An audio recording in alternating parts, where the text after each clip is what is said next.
చెరువుల పునరుద్ధరణలో నివాసాలు కోల్పోయిన పేదలకు డబుల్ బెడ్రూమ్ ఇళ్లు కట్టించాలని ప్రభుత్వం నిర్ణయించిందని హైడ్రా కమిషనర్ రంగనాథ్ తెలిపారు. ఈ విషయంలో రాష్ట్ర ప్రభుత్వం కీలక నిర్ణయం తీసుకుందన్నారు.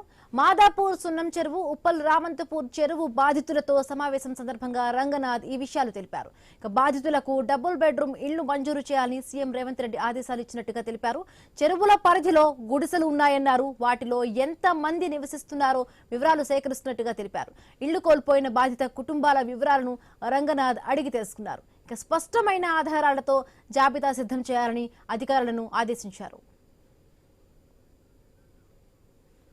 ఇక హైడ్రా కూల్చివేతలతో ఇళ్లు కోల్పోయిన పేదలకు గుడ్ న్యూస్ చెప్పింది ప్రభుత్వం. రైట్ మరి పూర్తి అప్డేట్స్ మా కరెస్పాండెంట్ స్వామి అందిస్తారు. స్వామి,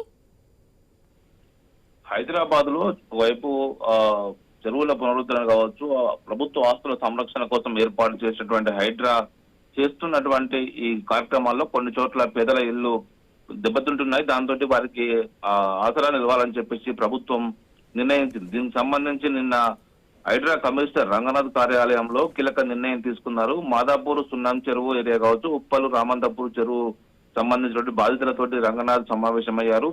ఈ సందర్భంగా ఎవరైతే ఇల్లు కోల్పోయిన అత్యంత నిరుపేదలు ఉన్నారో నిరుపేదలకు రాష్ట్ర ముఖ్యమంత్రి ఆదేశాల మేరకు ఆయా ఉన్న చెరువు పరిధిలో గుడిసెలేసుకుని బతికే వారందరూ కూడా వారికి స్థిర నివాసం ఇవ్వాలని చెప్పేసి ప్రభుత్వం నిర్ణయించింది. వారందరూ కూడా డబుల్ బెడ్రూమ్ ఇల్లు ఇచ్చి ఆదుకోవాలని చెప్పేసి హైడ్రా ఒక నిర్ణయం తీసుకున్నట్టుగా తెలుస్తుంది.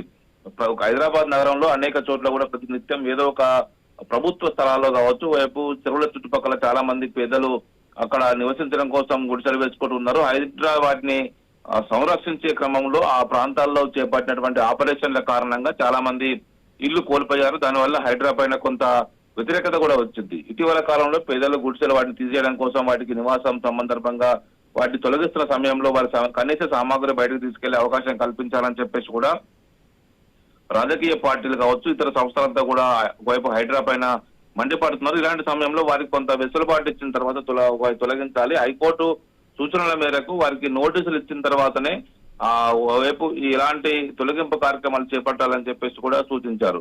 ఇప్పుడు చాలా మంది పేదలకు గుడిసెలు ఇల్లు కోల్పోయిన వారందరూ కూడా వారికి ప్రభుత్వం ఇప్పటికే నిర్మించున్నటువంటి డబుల్ బెడ్రూమ్ ఇళ్లలో వారికి ఒకవైపు అవకాశం కల్పించాలని చెప్పేసి హైడ్రా కమిషనర్ రంగనాథ్ ఒకవైపు తెలిపినట్టుగా తెలుస్తుంది. అత్యంత నిరుపేదలైన వారికి ఆదుకోవడం కోసం ఈ ప్రయత్నం చేస్తున్నట్టుగా కూడా తెలిపారు. ఇప్పటికే ఆయా బాధితులతోటి హైడ్రా కార్యాలయంలో సమావేశం నిర్వహించి వారికి భరోసా ఇచ్చినట్టుగా తెలుస్తుంది. మొత్తానికి హైదరాబాద్ నగరంలో ఇప్పటికే అనేక చోట్ల కూడా హైడ్రా ఆధ్వర్యంలో చెరువుల పరిరక్షణ కోసం, ప్రభుత్వ స్థలాల పరిరక్షణ కోసం 100 ఎకరాలను రక్షిస్తున్నామని చెప్పేసి హైడ్రా ప్రతినిత్యం ఏదో ఒక ఆపరేషన్ నిర్వహిస్తుంది. ఆపరేషన్లో అక్కడక్కడ కొంతమంది అత్యంత నిరుపేదలైనటువంటి ప్రజలంతా కూడా తమ స్థలాలను, ఇళ్లను కోల్పోతున్నారు. అలాంటి వారికి ఇప్పుడు సహాయం చేయడం కోసమే ఈ హైడ్రా ఈ నిర్ణయం తీసుకున్నట్టుగా తెలుస్తోంది.